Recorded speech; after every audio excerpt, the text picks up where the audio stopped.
नमस्कार, बहुत स्वागत है आप सभी का खबर दमदार में। आपके साथ मैं हूं नलिनी पांडे और बुलेटिन की शुरुआत बड़ी खबरों से करेंगे। पहली खबर मुख्यमंत्री योगी से जुड़ी है। सीएम योगी मिशन महाराष्ट्र पर हैं और सीएम योगी ने आज महाराष्ट्र में धुआंधार प्रचार किया। वहीं आज बुलडोजर एक्शन पर सुप्रीम कोर्ट का आदेश भी आ गया, जिस पर खूब सियासत हो रही है। एक खबर झांसी से भी आई है, जहां घर में तेज धमाका हुआ और घर की छत ताश के पत्तों की तरह ढह गई। आखिरी खबर आगरा से होगी, जहां पर पशु की नकली दवाइयां जब्त की गई हैं। जो दवाइयां जब्त की गई हैं वो करोड़ों की बताई जा रही है। तो चलिए बुलेटिन की शुरुआत करते हैं। तो झांसी में एक घर की छत जोरदार धमाके से गिर गई। धमाके की वजह अब तक स्पष्ट नहीं है। हादसे में घर में मौजूद कई लोगों के घायल होने की सूचना है। घटना प्रेमनगर इलाके की है। अश्विनी मिश्रा हमारे सहयोगी फोन लाइन पर जुड़ गए। अश्विनी, क्या अपडेट है इस खबर को लेकर? देखिए, अभी तक पूरी मामले की जांच चल रही है। प्रेमनगर थाना क्षेत्र में एक घर में लोग बता रहे हैं कि 5 मिनट लगातार धमाके होते रहे। इसके बाद वहां के आसपास के लोग डर गए। लगातार धमाके होने के बाद मौके पर पुलिस फोर्स भी पहुंचा, मौके पर पुलिस अधिकारी पहुंचे हैं। फिलहाल जांच की जा रही है। प्रथम दृष्टया ये बताया जा रहा है कि जो पटाखे थे वो रखे हुए थे, जिसके चलते वहां पर आग लगी। उसके बाद एक के बाद एक कई धमाके मकान के अंदर हुए हैं। ये भी बताया जा रहा है कि छत की दीवार से लगी हुई दीवार समेत पूरी छत गिर गई थी। इसमें 1-2 लोग घायल भी बताए जा रहे हैं। तो फिलहाल धमाकों की वजह प्रथम दृष्टया पटाखों का होना बताया जा रहा है, बारूद का होना बताया जा रहा है। मौके पे अभी भी जांच जारी है। ऐसे में अभी आधिकारिक रूप से नहीं कहा जा सकता कि पटाखों में जो विस्फोट है पटाखों का है या फिर बारूद किस चीज का था। तो मौके पर अधिकारी अभी भी जांच कर रहे हैं। जो धमाका बहुत जोरदार था। जो दीवार थी, काफी मोटी दीवार थी, वो भरभरा कर गिर गई। गनीमत रही कि आबादी वाला इलाका था। आसपास के जो लोग थे वो काफी दूर खड़े हुए थे, वरना बड़ा हादसा हो जाता। ठीक है, बहुत शुक्रिया आपका तमाम जानकारी साझा करने के लिए। और इलाहाबाद हाईकोर्ट से जुड़ी बड़ी खबर मिल रही है। यूपी हायर ज्यूडिशियल सर्विस की परीक्षा स्थगित कर दी गई है। हाईकोर्ट ने यूपी हायर ज्यूडिशियल सर्विस 2023 की सीधी भर्ती प्रारंभिक परीक्षा को स्थगित कर दिया है। 8 दिसंबर 2024 को प्रस्तावित थी ये परीक्षा। हायर ज्यूडिशियल सर्विसेज 2023 की परीक्षा प्रारंभिक परीक्षा स्थगित कर दी गई है। बड़ी और अहम जानकारी इस वक्त हम आपको बता रहे हैं इलाहाबाद से। इलाहाबाद हाईकोर्ट से जुड़ी है बड़ी खबर। आगरा में एक बार फिर से अवैध निर्माण पर बुलडोजर गरजा है। बिना नक्शा पास कराए 2 कॉलोनी के अवैध निर्माण को ध्वस्त किया गया। प्राधिकरण के अधिकारियों को सूचना मिली थी कि ताजगंज वार्ड के रजरई रोड और कुआं खेड़ा में 2 बिना नक्शा पास कराए कॉलोनियों का निर्माण किया जा रहा है, जिसके बाद प्राधिकरण के अधिकारियों ने निर्माणकर्ता को नोटिस दिया। नोटिस का जवाब नहीं मिलने पर बुलडोजर वाली कार्रवाई की गई है।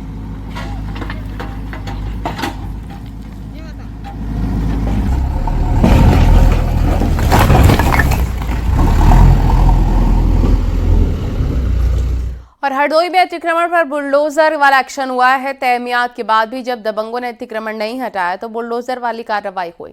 इस दौरान पुलिस की दुकानदारों से तीखी नोकझोंक भी हुई, मगर बुलडोजर गरजता रहा। पाली कस्बे का ये पूरा मामला बताया जा रहा है।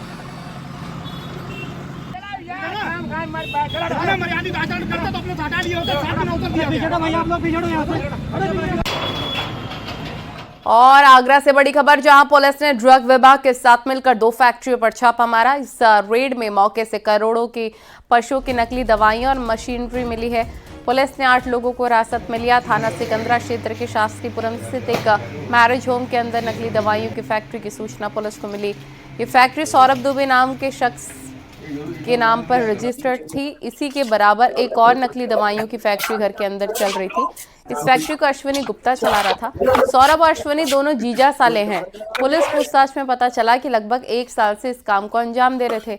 मुंबई और दिल्ली से नकली दवाइयां बनाने का रॉ मटेरियल मंगवाया जाता और बिहार से मशीनरी मंगवाई गई थी।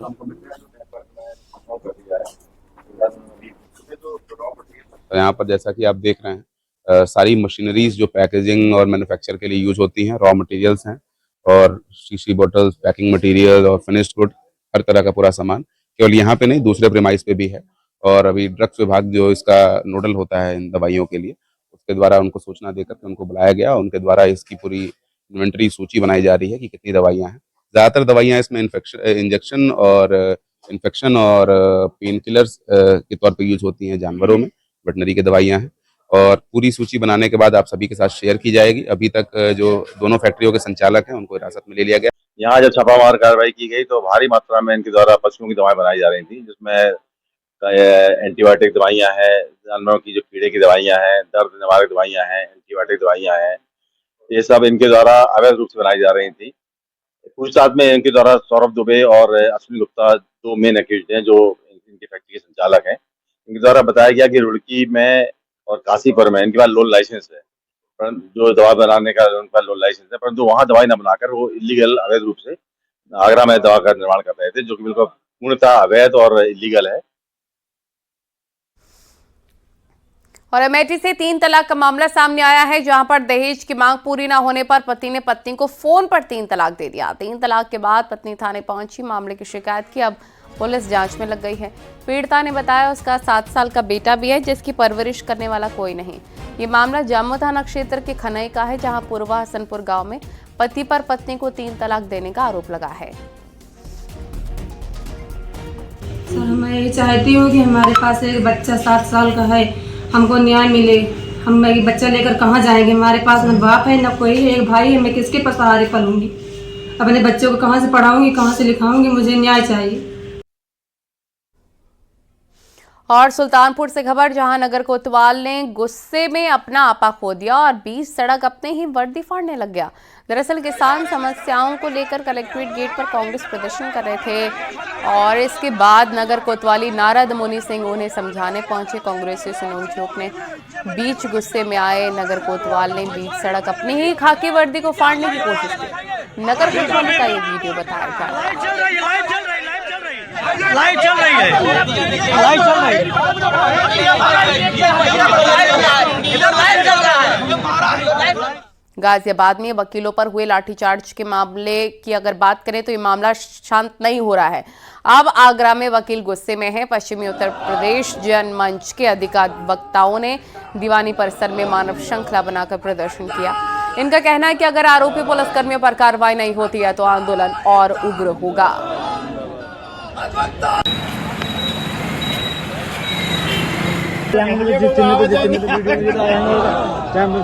आज अधिवक्ताओं ने गेट नंबर 2 से लेकर के नजारत के मध्य जो है मानव श्रृंखला बनाई और सरकार को चेतावनी दी है।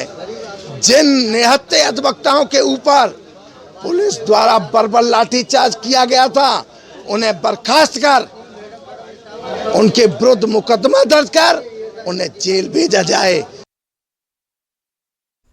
बागपत के दर्जनों गैस एजेंसी मालिकों ने कलेक्ट्रेट पहुंचकर प्रदर्शन किया। एजेंसी मालिकों ने आपूर्ति विभाग के कर्मचारियों पर ब्लैकमेलिंग और अवैध वसूली का आरोप लगाया है। एक एजेंसी संचालक ने बताया कि आपूर्ति विभाग के कर्मचारी गैस सप्लाई करने गांवों में जा रही गाड़ियों को रोक लेते हैं और उनसे बेवजह के सवाल जवाब करके उन्हें परेशान करते हैं, ब्लैकमेलिंग का प्रयास करते हैं। एजेंसी संचालकों ने डीएम से मुलाकात करते हुए ज्ञापन दिया और कार्रवाई की मांग की है। मेरी गाड़ी में जीपीएस ट्रैकिंग लगी हुई है। मैंने दोनों अधिकारियों को अपने जीपीएस ट्रैकिंग का पूरा ब्यौरा दिखाया, मेरी गाड़ी किस किस गांव से सप्लाई देते हुए गई है। फिर भी उन्होंने मेरी गाड़ी नहीं छोड़ी। रात 11-12 बजे तक मेरे को परेशान करके रखा। मैंने रात को 11 बजे उनसे कहा जी आप मेरी गाड़ी की रिसीविंग दे दो, भाई आपने सिलेंडर जमा करने हैं या गाड़ी लेनी है। 11 बजे भी उन्होंने मुझे गाड़ी की रिसीविंग नहीं दी। प्रयागराज में चल रहा छात्रों का प्रदर्शन का असर अब मेरठ में भी दिखने लग गया है। पीसीएस प्री और एआरओ परीक्षा को लेकर मेरठ में भी अपनी मांगों को लेकर छात्र आवाज बुलंद कर रखे हैं। जिलाधिकारी कार्यालय के बाहर सैकड़ों छात्रों ने प्रदर्शन किया। डीएम से मिलकर छात्रों ने ज्ञापन दिया, 1 डे 1 शिफ्ट 1 एग्जाम का नारा दिया। इनकी मांग है कि पीसीएस प्री परीक्षा को एक ही दिन कराया जाए। उत्तर प्रदेश लोक सेवा आयोग की पीसीएसपी परीक्षा और एआरओ परीक्षा को लेकर बीते 3 दिनों से परीक्षार्थी प्रयागराज में धरने पर बैठे हुए हैं। मेरठ में भी आज छात्रों ने डीएम को ज्ञापन देकर अपनी आवाज़ बुलंद की है। यहाँ छात्र पोस्टर बैनर्स लेकर के आए और अपनी आवाज़ बुलंद कर रहे हैं। इन तस्वीरों में आप देखिए कि किस तरह से अलग अलग पोस्टर्स और बैनर्स हैं और 1 डे 1 शिफ्ट 1 एग्जाम की ये लोग मांग कर रहे हैं। जुड़ेंगे तो जीतेंगे, ये लिखा हुआ है। यूपी पीसीएस आरओ एआरओ परीक्षा को लेकर जिस तरह से नॉर्मलाइजेशन की बात कही गई है या फिर 2 दिन में परीक्षा कराने की बात कही गई है, ऐलान हुआ है कि 2 दिन में परीक्षाएं कराई जाएंगी, पीसीएस प्री की परीक्षा और आरओ एआरओ की परीक्षा, उसके विरोध में मेरठ में भी प्रदर्शन हो रहा है। कुशीनगर में 16 साल की लड़की की हत्या का खुलासा हो गया है। लड़की की हत्या उसके पिता ने ही की थी। भाई और पड़ोसी को फंसाने के लिए अपनी बेटी का कत्ल कर दिया। 9 नवंबर की रात सोते समय बेटी की गला काटकर हत्या कर दी थी। पुलिस ने जांच के बाद हत्याकांड की गुत्थी सुलझा ली है। मामला नेबुआ नौरंगिया थाना क्षेत्र का है।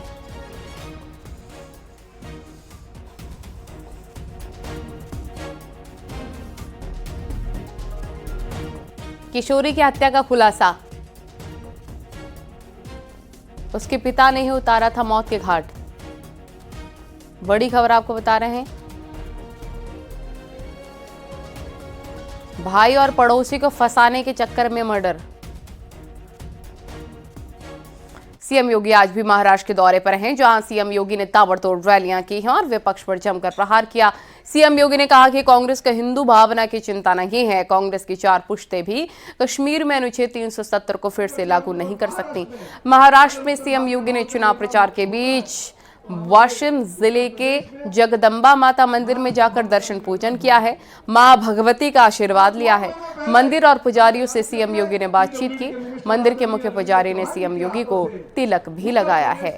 योगी जी के सरकार ने जो जमीन दी उसके ऊपर देश के अंदर आज सुरक्षा का वातावरण है। आतंकवाद की जड़ कश्मीर की धारा 370 समाप्त हुई।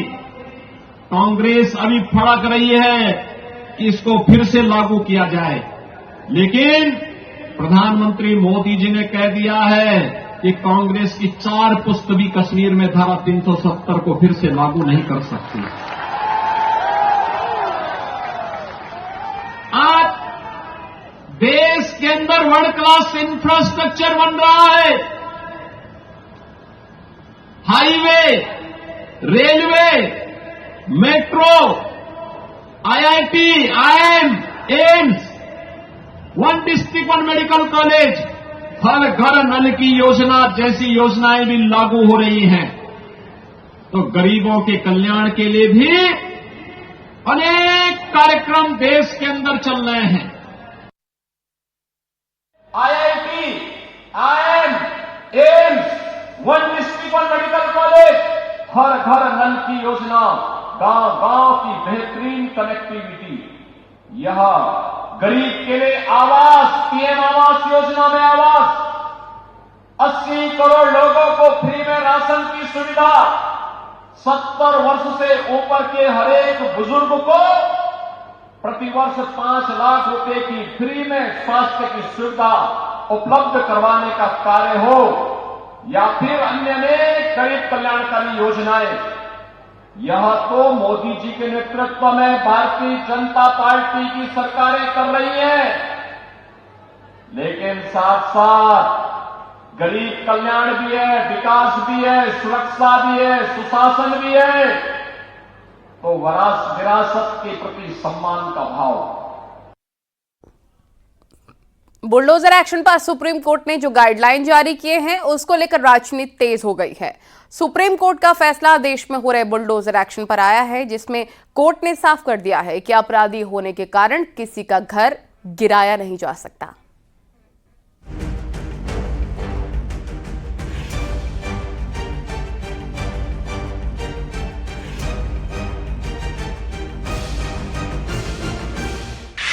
बुलडोजर एक्शन पर सुप्रीम कोर्ट ने लक्ष्मण रेखा खींच दी है। सुप्रीम कोर्ट ने एक बड़ा फैसला सुनाते हुए कहा कि बुलडोजर से की जा रही कार्रवाई असंवैधानिक है। किसी व्यक्ति का घर केवल इसलिए नहीं गिराया जा सकता है कि उस पर कोई आरोप लगा है।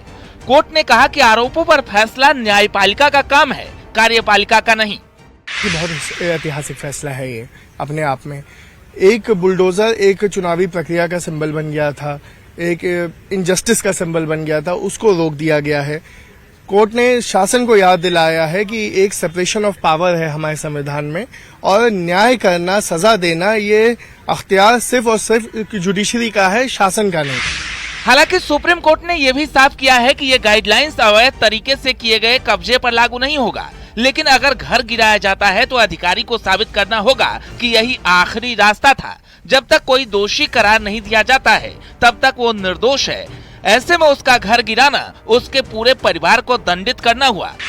सुप्रीम कोर्ट के गाइडलाइंस के मुताबिक आरोपी होने पर किसी का घर नहीं गिरा सकते, बिना मुकदमा के घर तोड़कर सजा नहीं दी जा सकती। बुलडोजर एक्शन के लिए 15 दिन का नोटिस देना होगा, रजिस्टर्ड डाक से नोटिस भेजना होगा और गिराने वाले घर पर भी नोटिस चिपकाना होगा।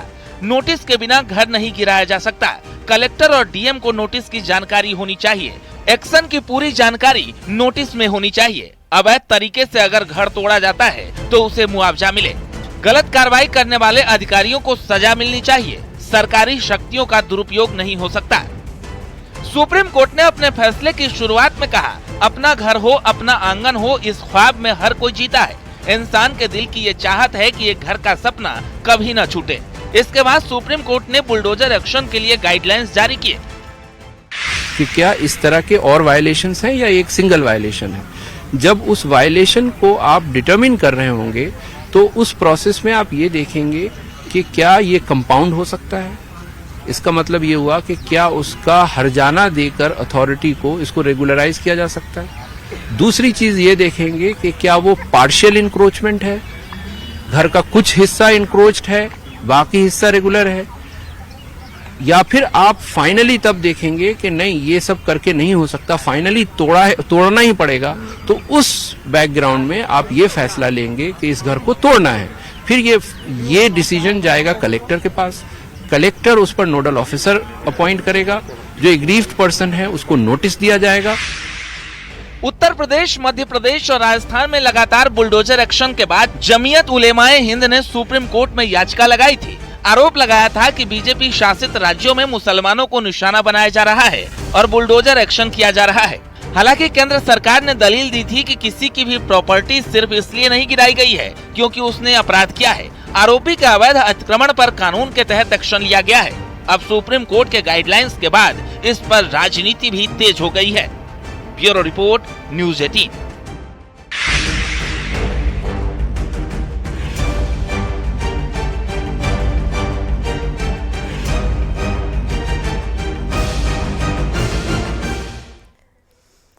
और बुलडोजर पर सुप्रीम कोर्ट के फैसले का यूपी सरकार ने स्वागत किया है। सरकार की ओर से जारी बयान में कहा गया है कि सुप्रीम कोर्ट का फैसला स्वागत योग्य है। सुशासन की पहली शर्त कानून का राज है। कानून का राज सब पर लागू होता है। अपराधियों के मन में कानून का डर होगा। यद्यपि यह आदेश दिल्ली के संदर्भ में था, उत्तर प्रदेश सरकार इसमें पार्टी नहीं थी।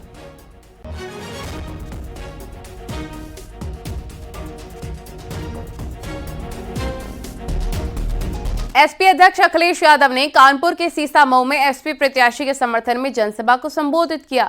इस दौरान अखिलेश ने बुलडोजर एक्शन पर दिए सुप्रीम कोर्ट के फैसले का जिक्र किया।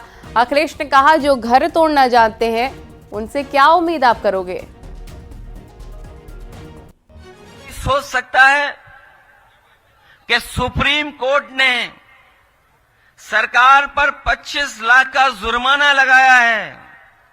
न केवल जुर्माना लगाया है बल्कि ऐसे दोषी अधिकारियों के खिलाफ कार्रवाई करने के लिए भी कहा है जिन्होंने बुलडोजर चला करके किसी का घर तोड़ने का काम किया है।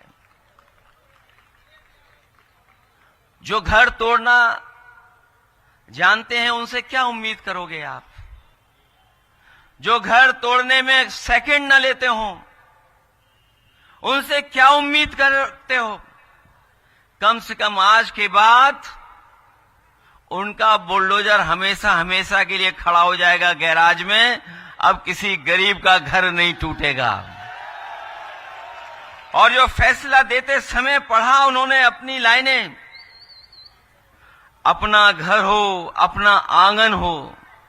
उन्होंने एक व्यक्ति के बारे में लिखा कि अगर जो व्यक्ति अपने जीवन भर में कोशिश करता है कि घर बना ले, उसके लिए जो लाइनें पढ़ी गई कोर्ट में, अपना घर हो, अपना आंगन हो, इस ख्वाब में हर कोई जीता है।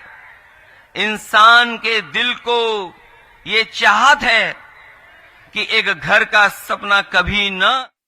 और सुप्रीम कोर्ट के फैसले पर मंत्री ओम प्रकाश राजभर ने कहा है कि सरकार का इरादा किसी का घर गिराने का नहीं है। अगर किसी अपराधी ने अवैध संपत्ति अर्जित की है और सरकारी जमीन पर घर बनाया है तो उसे खाली कराया जाता है। सरकार कभी किसी की निजी जमीन पर बना मकान नहीं गिराती है। सुप्रीम कोर्ट के फैसले का स्वागत पूरा देश करता है, सरकार भी करती है, विपक्ष भी करता है। सरकार की मंशा नहीं कि किसी का मकान गिरावे। अगर कोई अपराधी अवैध संपत्ति कलेक्ट किया और सरकारी जमीन पर वो अगर मकान बनाया हुआ है तो उस सरकारी जमीन को खाली कराया जाता है। ऐसे अपराधियों से, ऐसे शरारती तत्वों से सरकार किसी की निजी संपत्ति पर कभी मकान गिराने का काम नहीं करती। आजाद समाज पार्टी के राष्ट्रीय अध्यक्ष चंद्रशेखर आजाद ने बुलडोजर पर आए सुप्रीम कोर्ट के फैसले का स्वागत किया। साथ ही उन्होंने कहा कि जब तक न्यायपालिका है तब तक गरीबों और वंचितों को न्याय मिलता रहेगा।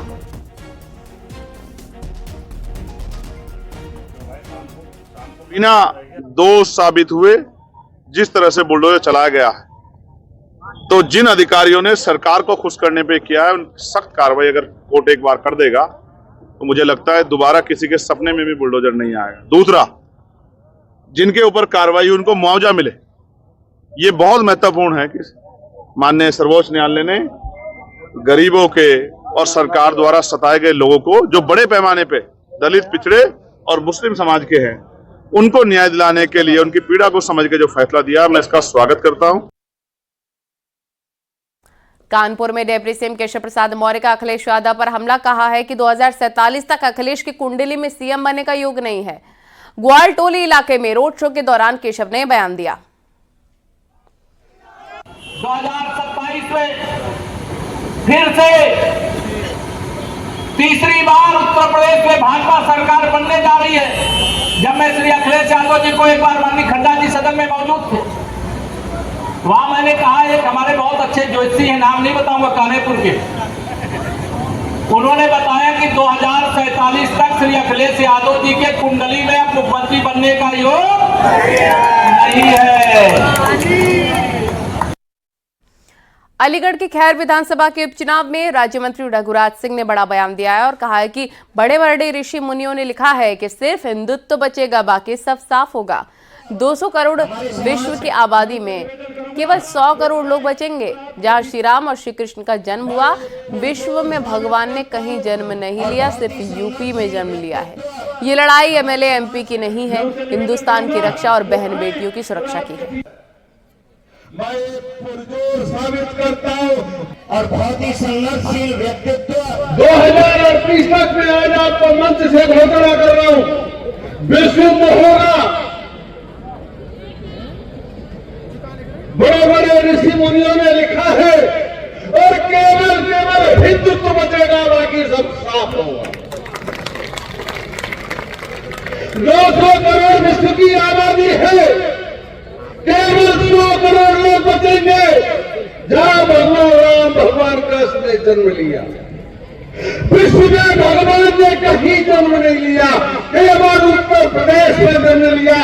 Uttar Pradesh heart of earth है, पृथ्वी का हृदय है, हार्ट ऑफ अर्थ। बाराबंकी पहुंची जिले के प्रभारी मंत्री सुरेश राही धान क्रय केंद्रों पर अव्यवस्था देकर भड़क गए। मंत्री के औचक निरीक्षण के दौरान अफसरों की लापरवाही देखने को मिली। इसके बाद मंत्री ने अफसरों को फटकार लगाई है और व्यवस्था को सुधारने के निर्देश दिए। टाइप का वाला बना हुआ, पहले सैंपल लेके आते हैं। समाजवादी पार्टी से बगावत करने वाली कौशाम्बी की चायल विधानसभा सीट से विधायक पूजा पाल खुलकर बीजेपी के समर्थन में उतर चुकी हैं। फूलपुर उपचुनाव में पूजा पाल बीजेपी प्रत्याशी के समर्थन में जनसंपर्क कर वोट मांग रही हैं। सपा विधायक पूजा पाल उस समय सुर्खियों में आई थी जब उन्होंने राज्यसभा चुनाव में क्रॉस वोटिंग कर बीजेपी को समर्थन किया था। सपा विधायक पूजा पाल लोगों के बीच जाकर जनसंपर्क कर बीजेपी के समर्थन में वोट मांग रही हैं। इतिहास में न जाकर के बस यही हमें बताना है कि कहीं ना कहीं हम संसाधन और बहुत सी चीजों से हम लोग। उन्नाव में कथावाचक देवकीनंदन ठाकुर ने एक बार फिर से सनातन बोर्ड के निर्माण की बात दोहराई है। उन्होंने कहा, संविधान का सम्मान तभी होगा जब सनातनियों का सम्मान होगा। जब तक सनातनियों को अधिकार नहीं मिलेगा तब तक सदन में बैठे हुए लोग संविधान का अपमान कर रहे हैं। इस देश को आज़ाद होते ही वक्फ बोर्ड बना दिया, हमें कोई प्रॉब्लम नहीं, लेकिन हमारे मंदिर सरकारों ने अपने कब्जे में रखे हुए, उनका जो धन है वो दूसरे विधर्मियों की सेवा में जा रहा है, तो जिसको हम लोग अस्वीकार मानते, और उसी विषय पे धर्म समाज, संत समाज, साधु समाज, भक्त समाज, आचार्य समाज, सारे समाज के प्रबुद्ध लोग 16 तारीख को धर्म संसद कर रहे हैं। दिल्ली में सनातनी इकट्ठे हो रहे हैं और वो अपने सनातन बोर्ड के निर्माण की मांग करेंगे। खबरें जारी हैं, रुकेंगे छोटे से ब्रेक के लिए।